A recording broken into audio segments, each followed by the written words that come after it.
Le 15 décembre 2020, Gilbert Rozon a été acquitté après les accusations de viol qui le visaient. Ce dernier avait été mis en examen pour attentat à la pudeur et viol après les témoignages de plusieurs femmes, en 2017 en plein mouvement #MeToo. Elles l'accusaient d'agression sexuelle et de harcèlement. Suite à cela, le jury de l'émission Incroyable Talent pendant 11 ans, avait été écarté par M6 à la suite de ces témoignages. Il avait également pris la décision de démissionner de ses fonctions de président du groupe Juste pour rire, duquel il est fondateur. Alex Goud a bien connu Gilbert Rozon, notamment car il a présenté de 2009 à 2015 la France a un incroyable talent. Pour la première fois depuis l'affaire, ce dernier a pris la parole. Le 10 janvier dans Good Morning Weekend sur Non-Stop People, il n'a pas hésité à prendre ouvertement sa défense.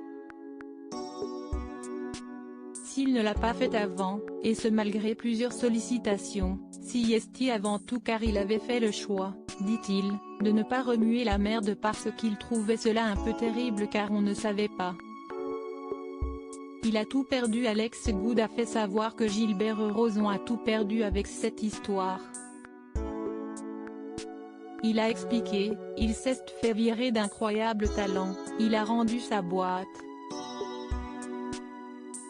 Voilà donc si est la violence aujourd'hui. Si ça permet peut-être de se dire un truc si est de faire attention à ses réseaux sociaux où n'importe qui peut dire n'importe quoi. Je trouve la puissance des réseaux sociaux extrêmement dangereuse aujourd'hui et Gilbert en est un exemple. L'animateur de télévision a eu le temps de prendre des nouvelles de son ancien collègue lorsque le verdict a été rendu public, avant la fin de l'année. On s'est parlé, a-t-il assuré, ajoutant qu'aujourd'hui, il va mieux. Le droit au pardon avant ces accusations, Gilbert Rozon avait déjà fait l'objet d'accusations similaires.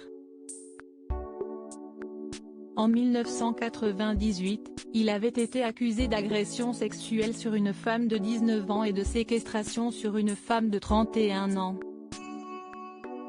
Condamné dans la première affaire, la seconde n'avait pu se poursuivre, faute de preuves. Lorsque le journaliste de l'émission Good Morning Weekend a évoqué ces faits, Alex Goud a souligné que cela n'avait rien à voir avec #MeToo avant d'indiquer que tout le monde a le droit au pardon.